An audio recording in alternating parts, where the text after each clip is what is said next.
Hello, everybody, and welcome back to Soul Standing. My name is Beth, and today I am coming at you with the July 3-in-1 from Booktubers Around the World. Booktubers Around the World is a Goodreads page. I will link it down below. It was started by Cherry Walker.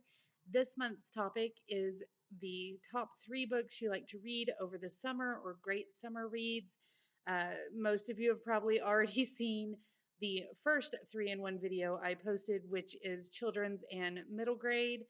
So this one is going to be young adult to adult novels.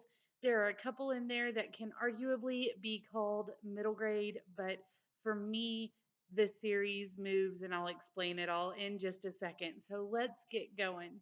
The first one I want to talk to you about is The Moonlight Dreamers by Siobhan Curham.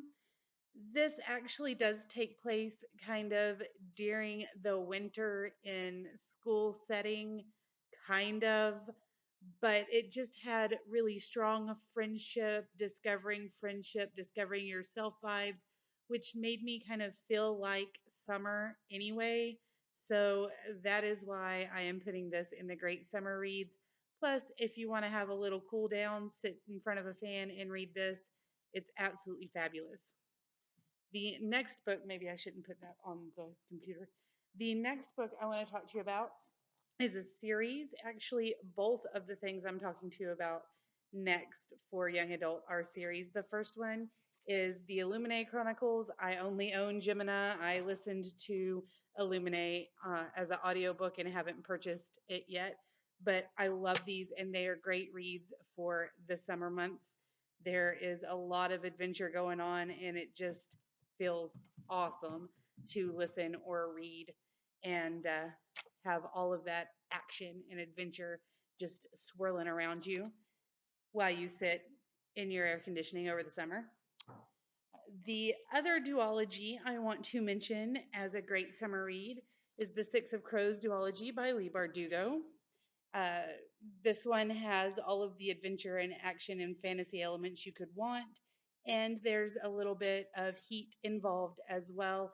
If you haven't picked it up, please do so. I absolutely adore it. Plus, look how pretty. Look how pretty. All right, moving on. Kind of a bridge between middle grade, young adult, and adult. I have So You Want to Be a Wizard by Diane Duane. Now, this book, the first book in the series, is definitely a middle grade. Um, they're 12. You can tell it's little tiny children going into middle grade, going into seventh grade, I believe, learning how to be wizards. But as the series progresses, they grow up. And so it goes from this first book that is definitely a middle grade novel through book 9, I believe. I've only read through book 7 so far. Um, but they're 16, 17 years old. Younger siblings are becoming wizards. They're saving the world. There's action, there's adventure, and there are a lot of kind of more grown up themes the further you get into the series, kind of like Harry Potter, which started as a middle grade, is seen as middle grade young adult, and a bunch of adults read it. I'm 32. This was one of my favorite books when I was 10 or 11, and it's still one of my favorite series now. Definitely check it out. It does go through all of the seasons of the year as well, so there's a book for every season. Next, I have Anne of Green Gables, and you're saying, Beth, that's a children's classic.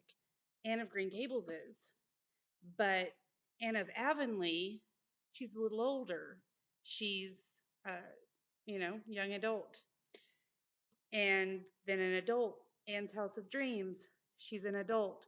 It follows her through all these stages of her life, and this series goes through all those stages of life with its reader. So you can start as a child and keep reading it as an adult, and they have fabulous summer scenes of Prince Edward Island that I just love to revisit, whether it be in physical form, audiobook, or the movie formats.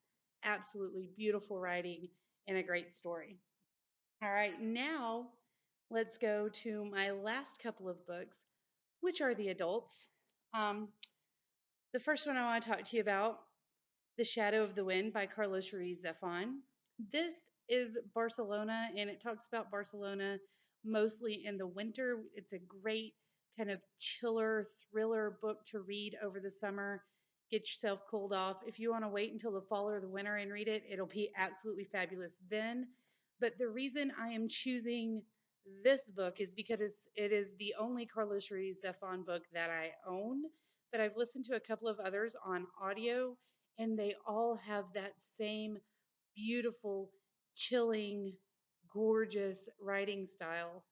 And he's got them through winter a lot, but there are also a lot of references to summer and sticky Barcelona heat, things of that nature. So you can really decide if you want to stay hot or if you want to be chilled through to your bone and be reading about winter at the time when you're sitting here sweating like a pig, like I am right now. Actually, I'm just glistening. It's no big deal. Anyway, definitely check out anything you can get your hands on by Carlos Ruiz Zafon. All of his stuff has not been translated yet, but the stuff that has been translated is absolutely wonderful. This one and Marina are just, mwah. I'm in the middle of book 2 of the Cemetery of Forgotten Books series, and so far it's amazing. And then finally, I have the Memoirs of Lady Trent by Marie Brennan. So we've got Natural History of Dragons, the Tropic of Serpents, and The Voyage of the Basilisk. Those are the 3 I've read. There are 5 out.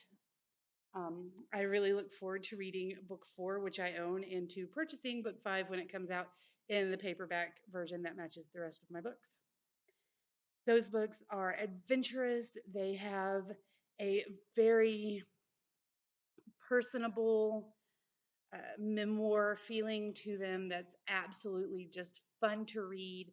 And there's dragons. What more could you ask for, right? All right, those are all of my young adult through adult recommendations for you. I hope that you guys are having a fabulous day. Let me know what your favorite recommendations for summer reading are. Leave me a comment down below. Let me know if you've read any of these, if you agree with my picks. Please give me a big thumbs up if you like the video. Subscribe if you're new. And we'll talk to you again soon. Until next time, I hope you have a great week. Bye.